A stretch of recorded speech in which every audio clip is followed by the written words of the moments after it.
Ladies and gentlemen, a very good evening and a warm welcome to this special Red and Blue review where we are talking about the departure, of course, of Mushia Vieira. First of all, let me introduce my sidekicks for the evening. I'm telling you now, I've got one that's definitely pro departure. One thinks it's probably the wrong time, and maybe me sitting on the bench. But first of all, evening, Gel Holyoke, how are you, mate? Hello, mate. Did you say psychic or psychic? Because I knew this was going to happen. Oh, boo, boo, boo. Jordan O'Day, good evening to you, mate, and also a very warm welcome to our the backbone of our community, our Red and Blue Review community, really. Mr. Noble, how you doing, man? Evening, mate. Yeah, good evening, Nick. Good evening, everyone. Good evening, Joe. You've been working on that joke all day, Joe, haven't you? No, I haven't. Just made it up. Brilliant. Anyway, you've cheered me up a little bit because I'm not very happy. Not very happy. Well, I'll cheer everybody else out on Facebook land. Colin, George, I can see you guys. Forest are winning 1-0 already against Newcastle. Our day gets worse and worse, gentlemen. Our day gets worse and worse. Right, where should we kick off? So, Crystal Palace, I don't think it's come as much of a surprise. I think the timing was a little bit strange. There's not many managers survive, in my mind, with 12 games without a win, no games in 2020, no wins in 2023. So it was no surprise that Parish pulled the trigger when he did. Joe, what was your instant reaction? Because I phoned you more or less straight away this morning, and you already knew about it. What was your initial reaction when you saw it? I don't mean to be joyous or gleeful in any way, but like a month for me, a month's too late. It was just the writing's been on the wall for ages. I don't take comfort in the fact that someone's been sacked from their job, even though they'll earn more money than a year than I would intend. But irrespective of if you're not doing your job very well, then the nature of we're in the business of football is entertainment and winning, really, and we're not massively entertaining and we aren't winning, so we've got to go. Leon, good evening. I can see you out there. Chloe, John Knox, I can see you guys, each and every one of you. Put your comments in the chat because we can see them as they come up on screen. Okay, Ian Noble, what was your instant reaction this morning when you heard the news? My initial reaction was a sort of a little bit of disbelief. Really, I was gutted, to be honest with you. I felt the timing was wrong.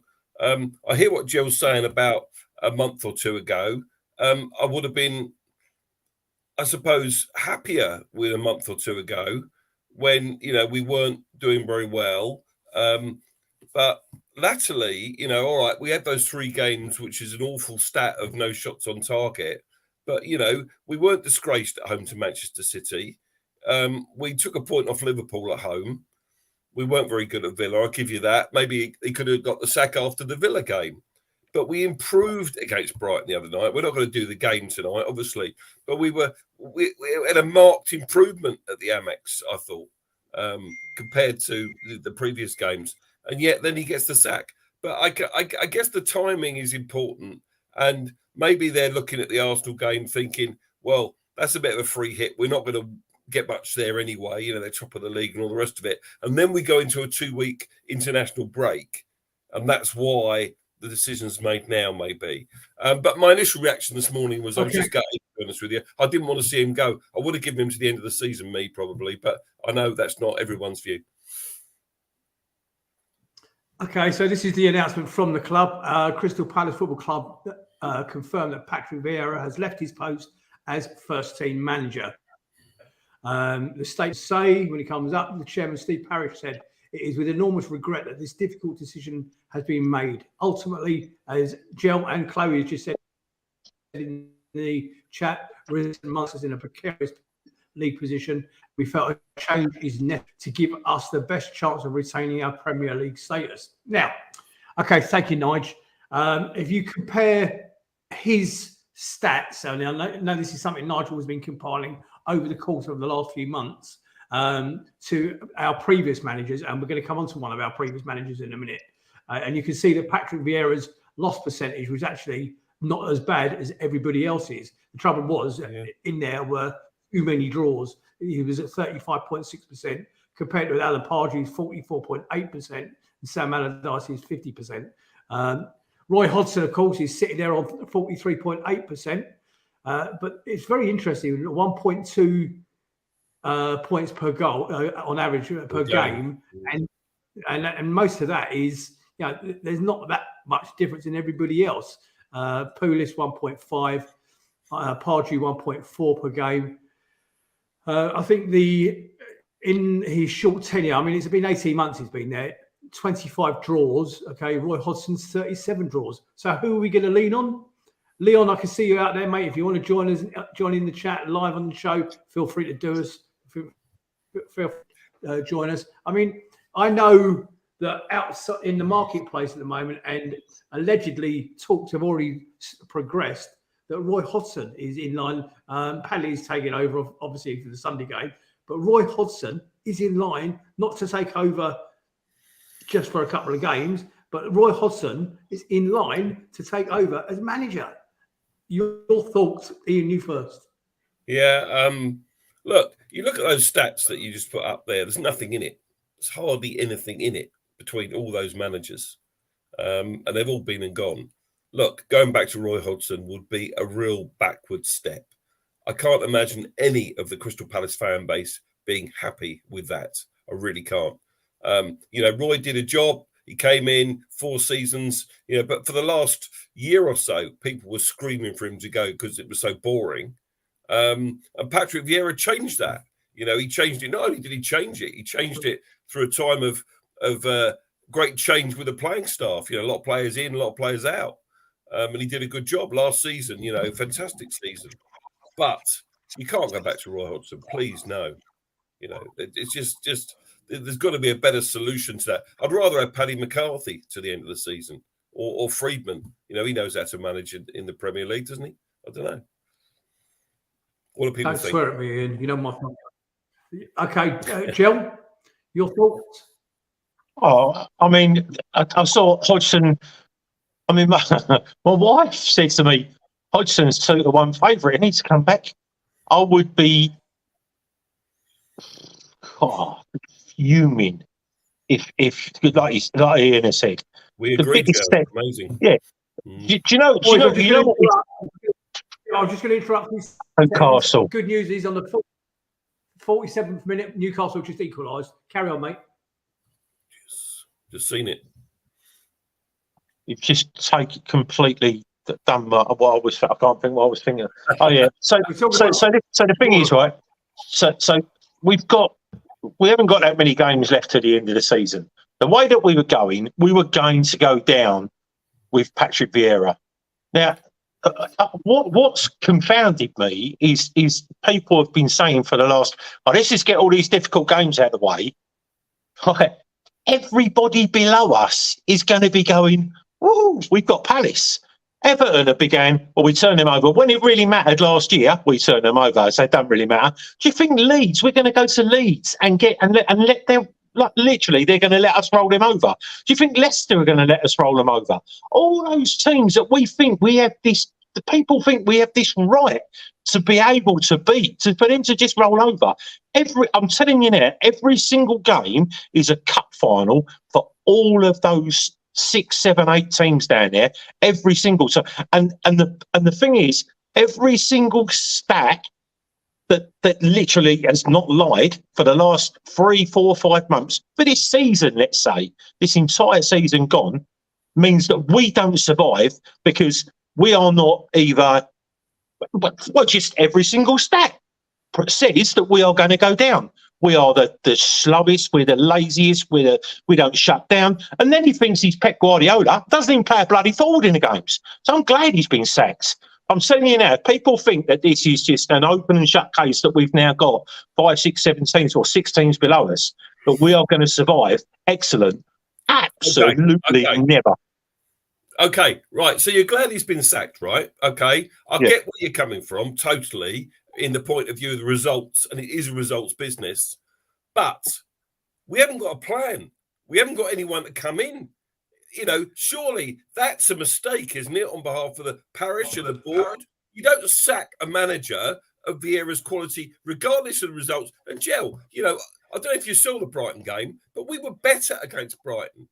For 15 minutes, yeah. Against City, we won a disaster in the last few games. We took points of Newcastle, Man United, Liverpool, Brighton, a good side at Selhurst. It's not all bad. This run of fixtures is bloody awful, I know. And I know there's no God-given right to winning these games that you're talking about, but surely with the quality we have in this squad, we'll give teams like Leicester and Everton. West Ham are shocking at the moment.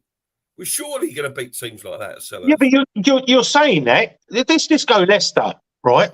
They've got a far better midfield than us. If they just play Jamie Vardy, they've got a far better forward line than us. We should. That's probably why I think we won't get anything off of Leicester. When it comes to West Ham are just an enigma. In Europe, they look like they're probably going to go on and do something decent in Europe, playing in a league which we wish we were playing in. And I can almost guarantee that for the Premier League, that these teams will turn up for us.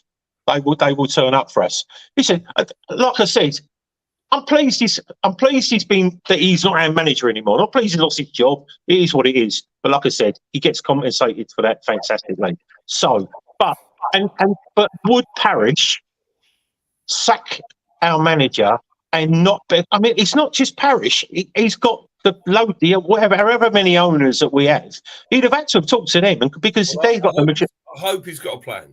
Well, he must have a plan. He absolutely must. And he must have sounded out. I don't think that this is because, like we've already just said, we could have sacked him a month ago and no one would have been surprised. No one at all, right?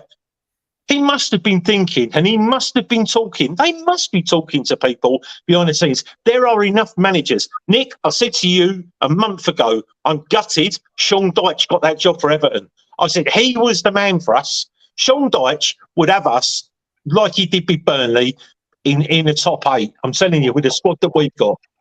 Right, okay. Richard Thomas in the chat is just saying that there was a Palace fan on Talk Sport earlier this morning saying we've got an easier run of games. That person was our very own Red and Blue Reviews, Tim Richards. So well done, Tim. I heard you live on the radio this morning. Shame you didn't drop in the name Red and Blue Review to Simon Jordan so you could pop on the show. I wanted to come in and start. I'll give you my thought process on that. I've asked you to, so very quickly. So when I very first heard the news this morning, there was a little bit of surprise. There was, but the first thing that crossed my mind, and you're probably gonna both sit there and roll your eyes at me. That's fine. My opinion was, okay, he was right to be dismissed. Okay, I want to talk about the plan going forward in a second. Ian, I know you've already preempted it a little bit, but that's what I was going to come on to. But the one thing I was genuinely proud of, okay, as a team in the Premier League, that we were the only team in the Premier League to have a black manager, okay? And we pride ourselves in South East London as a diverse area, a diverse club, okay, and a welcoming club. And that's the only thing. I know it's a results business and everything else. That was the only thing that disappointed me, was the fact that there is now no black Premier League managers. That was my gut reaction anyway. First thing this morning. Right, onto the plan. Now, I have a worry with that as well. Okay, and my concern was that look at what happened when Roy Hodgson went. Okay, we went from choice number 1 to choice number 2 to choice number 3, and eventually settled on choice number 4. That process took weeks. Okay. Well, I'm sorry, gentlemen, we don't have weeks. We might have 2 or 3. We might have 2 or 3 because we've got the Arsenal game that obviously we're going to get beaten on the weekend, and we're going to go into a 2-week international break. We need an appointment, whoever it is. God forbid it's Roy Hodgson, but we need it. And that would, if it turns out to be Roy until the end of the season, my thought, again, I only heard about that 15 minutes before we came on air in a journey home, because I've just finished work. To go to Roy Hodgson will be taking a backward step. Okay, what would be the point in letting him go in the first place if 18 months later and the guy, in fairness, was getting on a little bit he was the oldest Premier League manager anyway. What are we going to gain by doing that now, Chel? Well, I mean, we've already said that Roy Hodgson would be the biggest backward step. Has Ocean Roberts gone? Yeah. Is any? Yeah. Oh, so they are a pet. So they're a pet. No, it's all the backroom staff. There's 4 of them have gone. Okay, Ocean Roberts is one of them. I can't remember the other ones, but they've all gone. Okay, so the natural successor then to come in has probably got to be Paddy McCarthy. I would have thought just for the Arsenal game. Who he brings with him, I don't know. I mean, it'll just. I think he'll just say, "Can you just?" It'll be a cover for me. No, what we've done, Jill. I watched the under-21s beat Arsenal 2-0 today. Okay, and they've actually just shifted them all up from. So the under-19s manager took the under-21s today. The under-21s manager is Paddy McCarthy. He's taking the first team. So they've just shuffled them all up for this weekend. Okay, I mean, let's just say by some absolute miracle that he gets any kind of result, which would be a draw or better, then maybe they.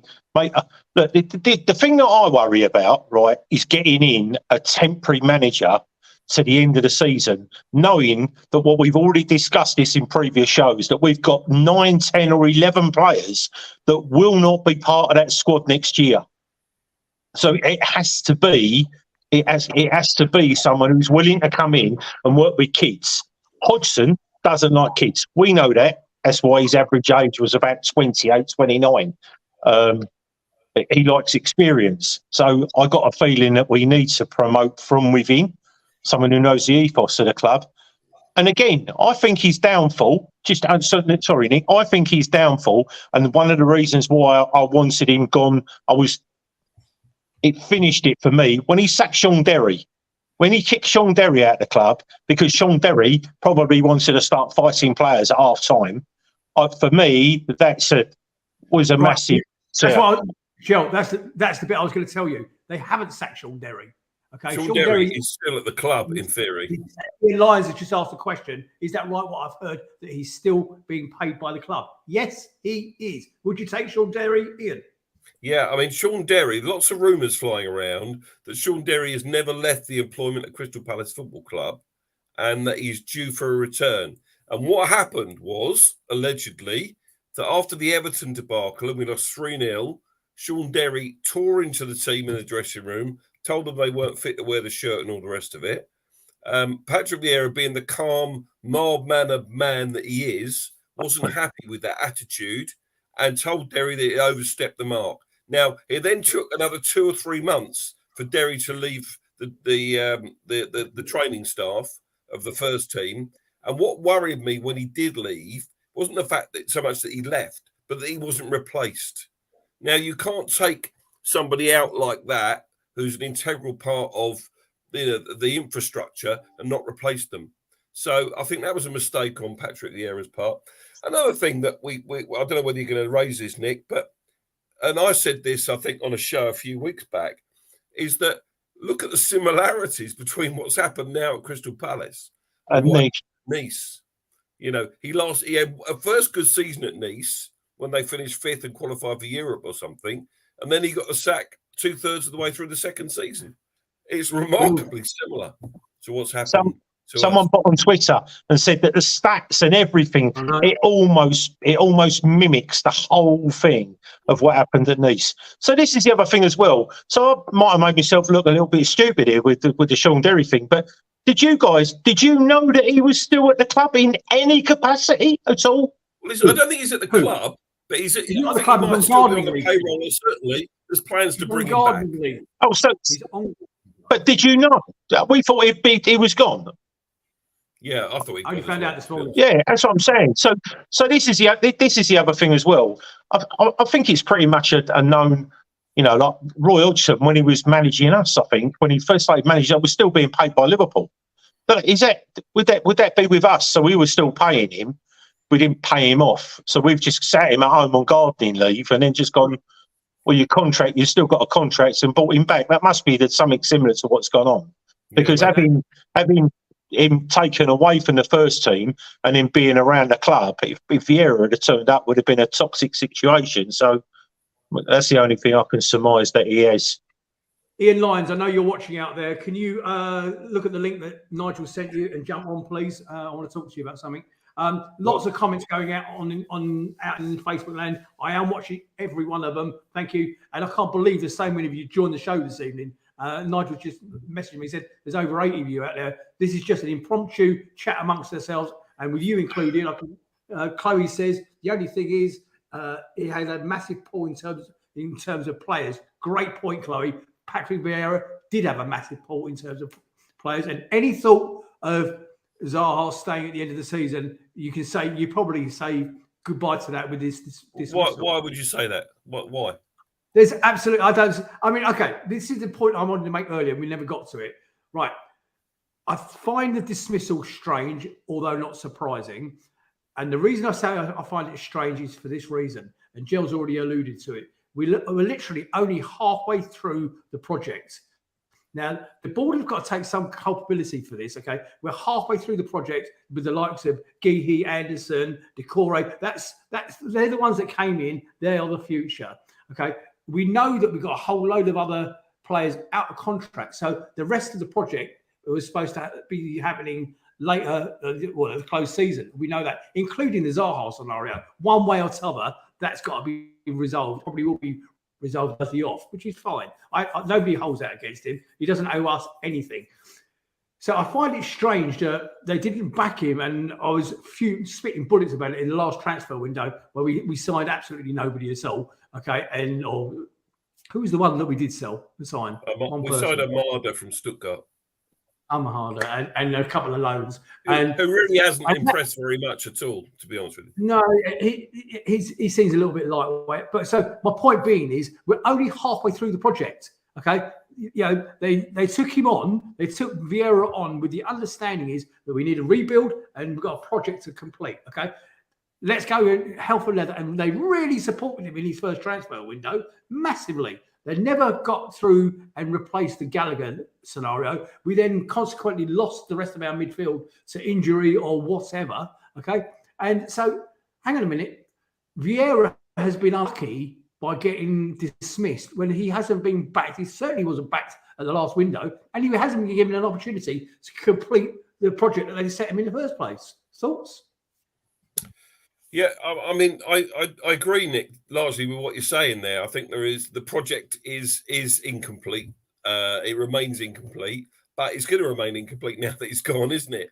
There are some decisions that he's made recently that people, frustrated fans, I think. We looked at some of the substitutions. We're thinking, how can you make that substitution? That doesn't seem right at all. There were exceptions to that, of course. You look at the substitution in half time at Brighton the other night when Decore's on the yellow card, lucky not to get sent off.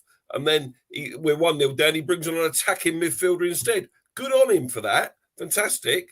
But then, other decisions maybe leave a lot to be desired.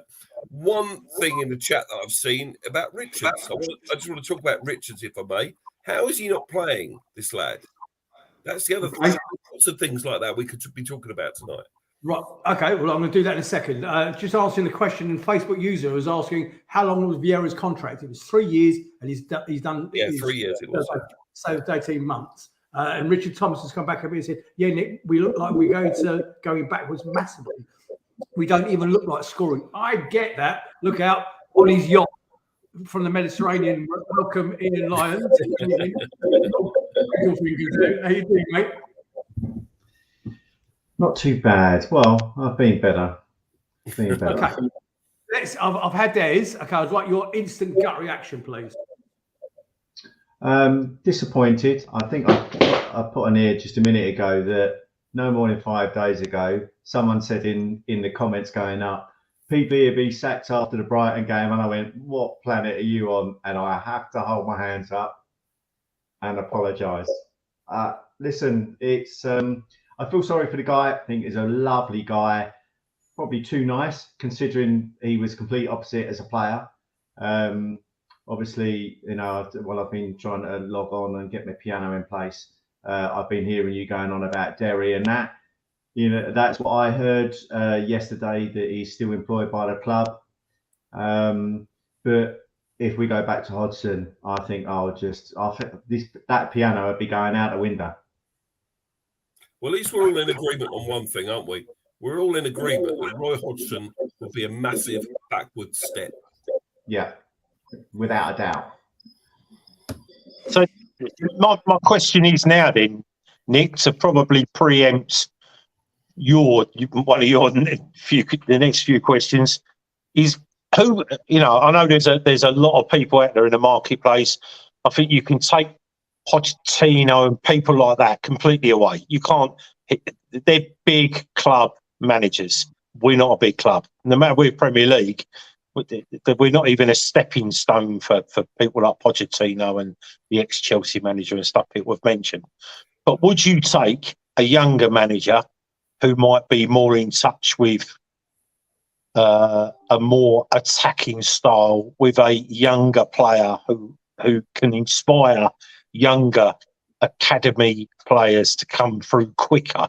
Who would you, let's just say, for instance, if we were offered, and I'm only going to say one name because out of all of them that I can see at the moment, I called for him before he went to Villa, but I would have loved to have seen Gerrard come to us. Would you really? Yeah, I would do. No. Listen. Hear me out. You saying that? He's got exactly the same experience as Vieira. Yes, you're not wrong there. In fact, he's got more experience because he's done the Premier League. He's done the top thing in Scotland, which is pretty much that Championship, whatever. But he's done his time in the Premier League. He's done more time than Vieira. And he is, and when it comes to big game stuff, he's done the international scene. He's won the big cups, won the biggest, and you know what I mean. I'm just saying. I know people go, "Oh, don't want, we don't want him." But again, it's another tie to a bigger club for stuff that I thought we would be getting Arsenal players left, right, and centre on loan. What about Frank Lampard? Would you take Frank Lampard? No, I wouldn't. So what's the difference between Lampard and Gerrard? Just a personal preference, which is why I only said Gerrard. I also think with Lampard turned us down for a start, so he can get lost. But and so did Espirito Santo.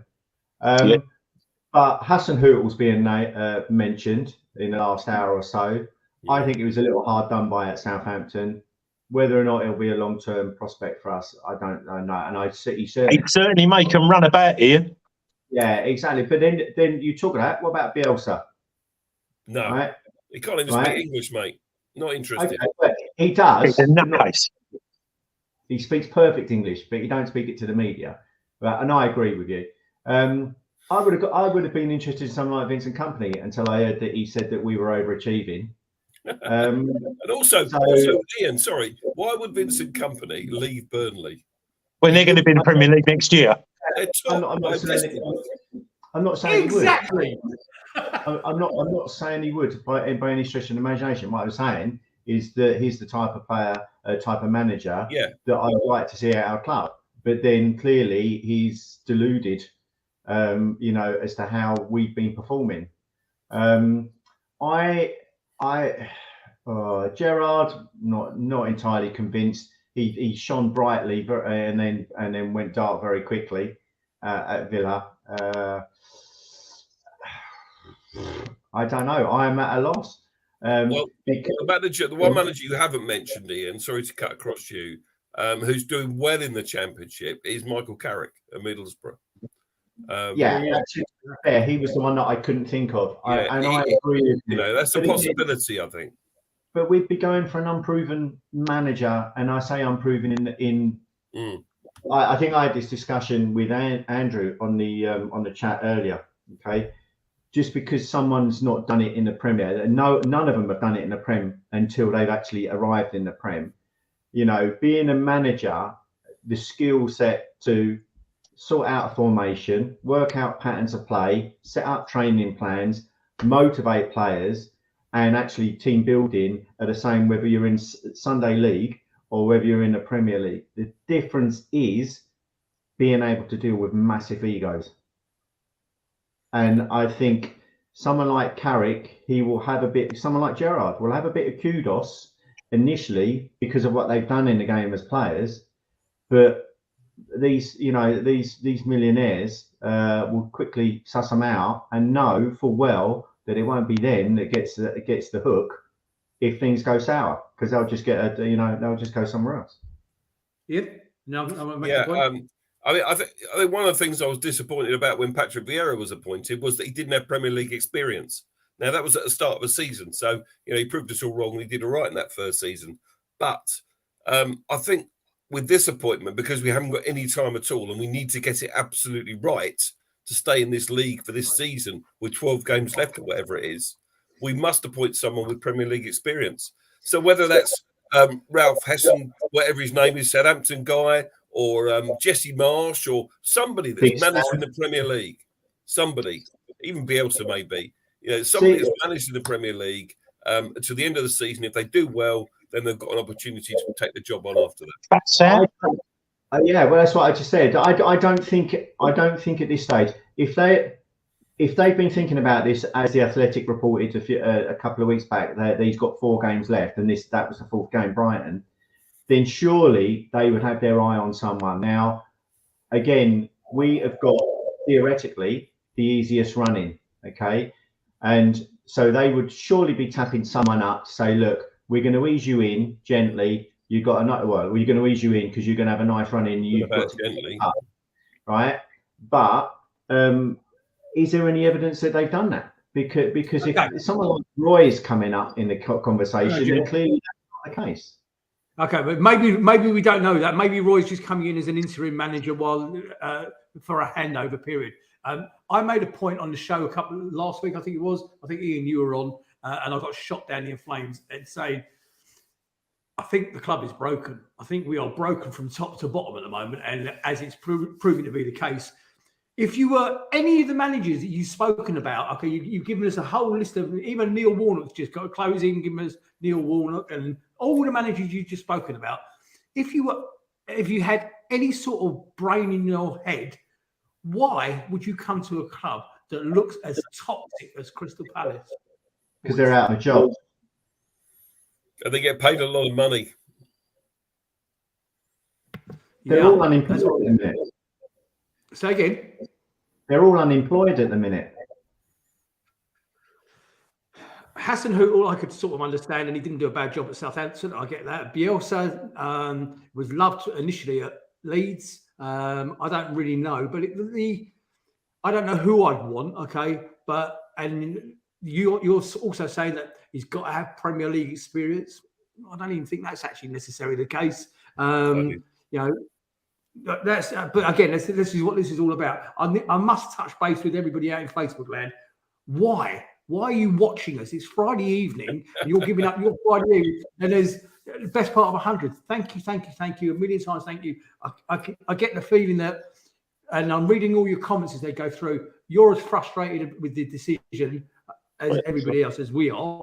Okay? You can't understand it. Okay, there doesn't seem any logic to it now.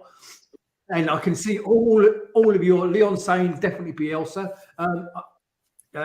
Gary Milton saying Lucien Favre. Didn't he turn us down? Didn't we offer him the job and he accepted the job? Didn't want it in the end. I'm not so sure, but something like that. Can I just say we've gone through a big list of names, Nick, and we did at first turn around and mention Paddy McCarthy. Just the 4 of us, I'll put this question and I'll give my answer straight. Would I be averse to Paddy McCarthy being given the job till the end of the season? I would love that. I would love that. It would take out it would keep the connection with the club. I can see you nodding, Nick. Go on. I say yes. Okay, I'll go next if you don't mind. Yeah. I'd say no. Okay, very simply because we need Steve Camacho says, and I hope you're well, mate. I hope the babies are well. Congratulations. So Steve had twins very recently, or his wife had twins very recently. Congratulations, mate. Look forward to seeing you soon. I say no simply because I think at this stage of our predicament in the current status in the Premier League, where we are, we're not just looking over our shoulders. If it's not here, we're actually in amongst them. Okay, we're in amongst them. By the way, 56 minutes, still 1-1. I think we need somebody who can go in there, and the more I think about it, somebody can go in there who knows the club. What am I about to say, boys? Who knows the club and has Premier League experience and has a wealth of experience. You know what? Maybe Roy is the right answer until the end of the season. Nick Sam. I'd sooner have Sam over. And Benteke's on his way back as well. Sorry, I know we don't want to go back. I know we don't want to go back. But it's who else are you going to get? None of those people there know the club. Not one of them know the club. Ian, would you have Paddy? I would have Paddy ahead of Roy for sure. 100%. Roy Hodgson must not come back and manage his football club again. No. All right, end of. Paddy McCarthy knows the players. He was training them pre-season. If anyone's going to bring kids through from the under-21s, it's going to be Paddy McCarthy. Let's see how Sunday goes, shall we? Because he's been given his opportunity. If you haven't seen his interview yet on Palace TV, watch it. It's a very eloquent interview. After training today, he talked about the fact that they followed instructions, they felt good, and all the rest of it. So I was greatly encouraged by that interview, having watched it. So watch it if you haven't seen it already.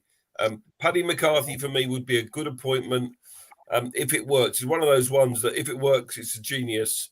If it doesn't, we're all going, how on earth did we manage to do that? Because we're now a championship club. And then the irony is you probably get the job in the championship. I'm okay with Paddy doing it. I'd like Derry by his side though. Can you imagine walking into the changing room at half time, you're down against those two? Paddy would be standing there, and as soon as the last one comes in, the door shuts because Derry's there going, right, now we got to pin them in. But it's going to be short term, isn't it? Let's be honest. I mean, if we don't get out of this playing the bottom 9 sides, then he's got no chance of keeping it anyway. And even if he does, people always say, well, we were playing teams we should have been beating anyway. But it may give the club a bit more time. The only problem, this is part of my thinking as to why it's been done now, is because a number of clubs are looking to shift their managers, and we've just done it first. We pulled the trigger first to try and get the foot in the door with a number of the potential candidates before anyone else does. I'll be interested to see after this weekend's fixtures, however, if there are any other manager changes. Well, I thought that most clubs down the bottom had already changed their manager this season, Ian. Yeah, but clubs like West Ham, I think everyone else has. If Watford sacked me a new manager yet. Oh, the other thing is about Roy. I was going to say this earlier. Since Roy left Crystal Palace, hasn't he taken Watford down in the interim? So, even more reason to get him back. Yeah. Do you know what? Sorry, there's been some really good stuff come up in the chat that's coming up on the screen. Someone just said, get Pops back, Tony Popovich. And then someone else what was the last one that just came up on the screen? Damien Delaney. Jedinak as well. Imagine that. Oh, what a dream team for that would be. And Rambo.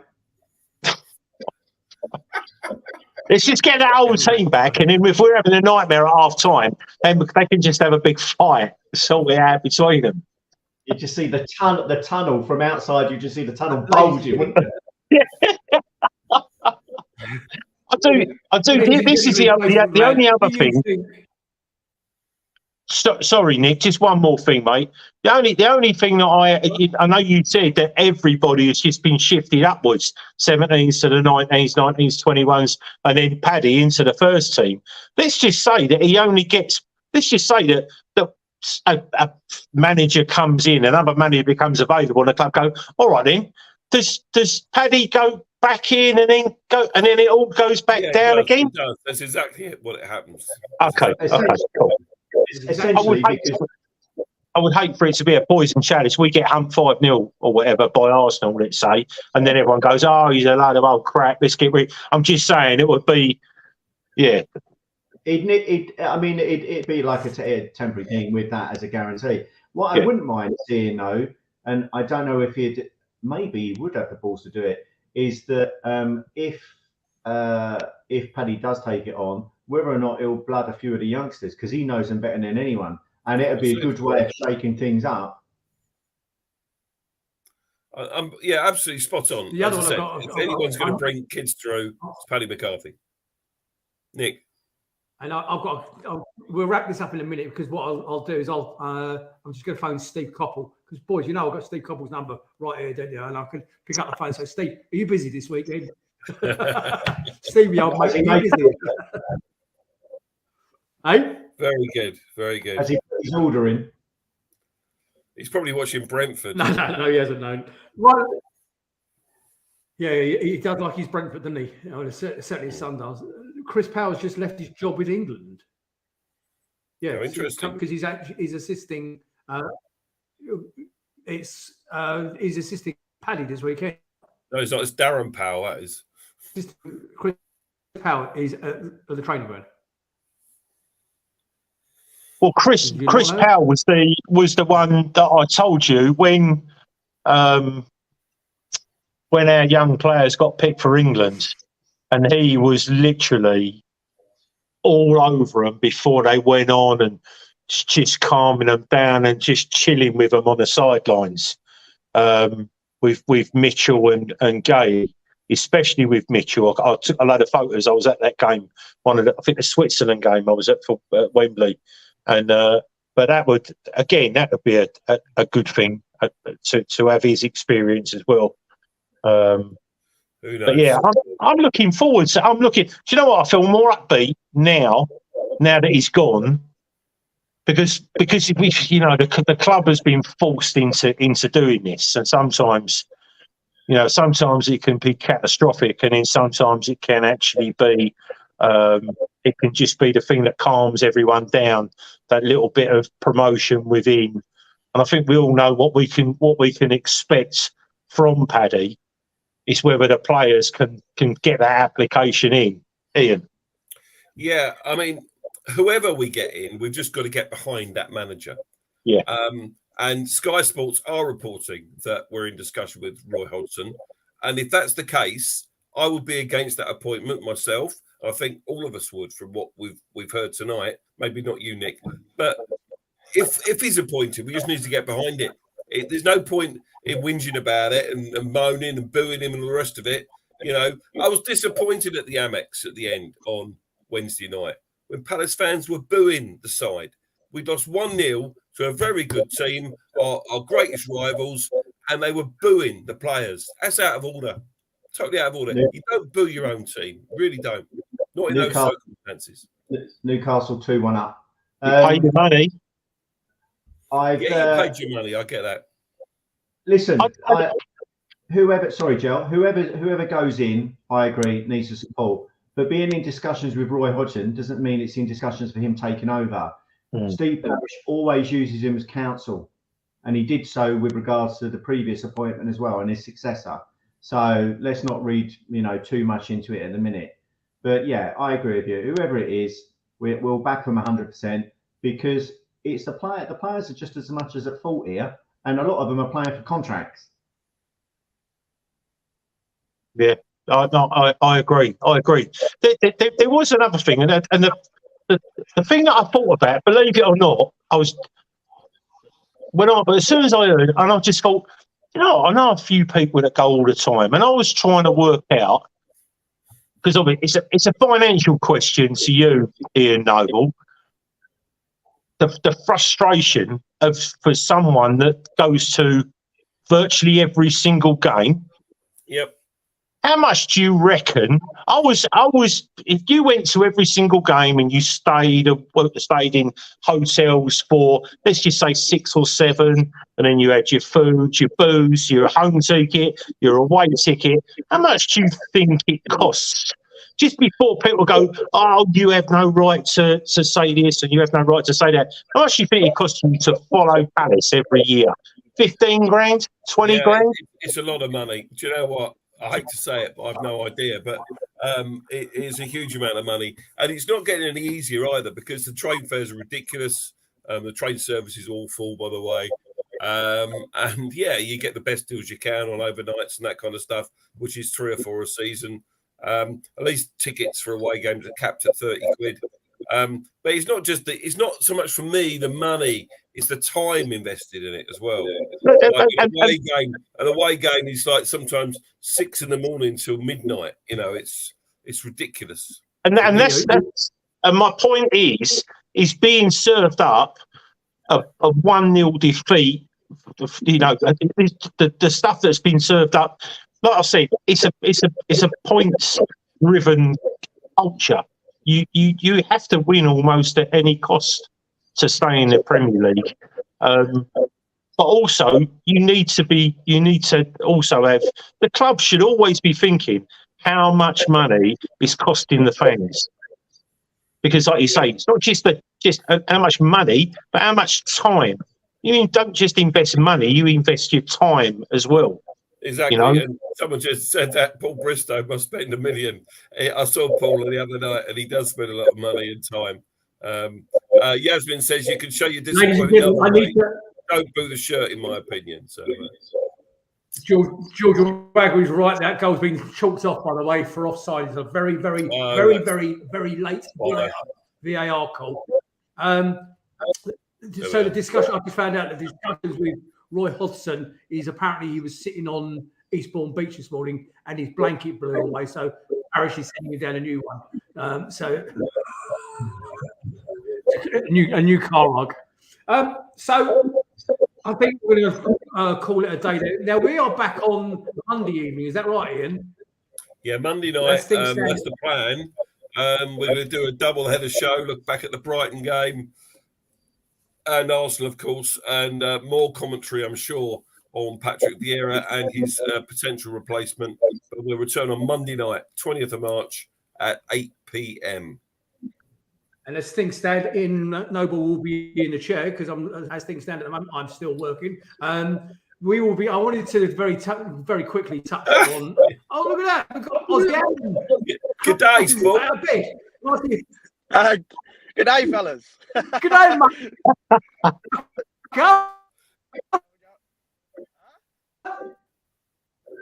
Where are you, buddy? In Melbourne. Yeah, just having to my own football game. Right. I was going to try jump in, but well, we're just about to close the show, and then you turn up. So that part for the course for you, timing's perfect. So we've all frozen, guys. There you go. There we go. Right, we're back. Aaron, can you hear us? Yeah, I can hear you. I can chat to you after if you like. It's all right, all good. No, that's all right, mate. Are you well? We miss you. Yeah, well, thank you. Yeah, just busy as always. Very quickly, what's your thoughts on what was your thoughts on sacking of Vieira? What you heard last night? I'm not happy about it. I'm not happy about it at all. You're not happy. Break it up. I wanted him to stay.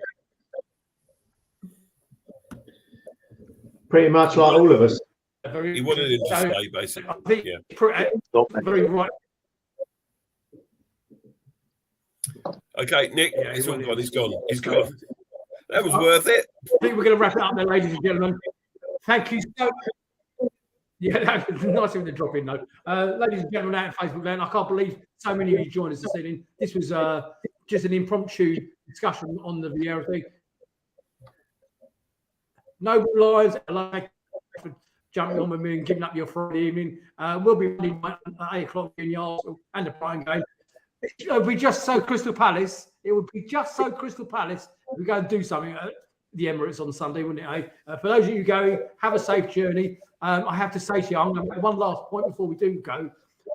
Because of their success, Brighton were really up for it. Now, the supporters were... I tell you what I experienced on Wednesday evening. I experienced 1979 all over again. They were bloody horrible down in town. So if you were down in the Sound, I hope you're safe. Our party got a smack in the face, and he didn't do anything. Completely unjustified. Brighton police was shit again, as they always are. Kettled us from the hour outside the ground in the pouring rain for no reason at all. There was nobody around. So we'll get on that. Maybe talk about that a little bit more on Monday night. Thank you so much, all of you, for joining us. We'll be back on Monday night, 8 o'clock sharp. Take care. Good night, everybody. God bless. Have a great weekend. See you guys. Up the Palace. Come on, my team. Bye.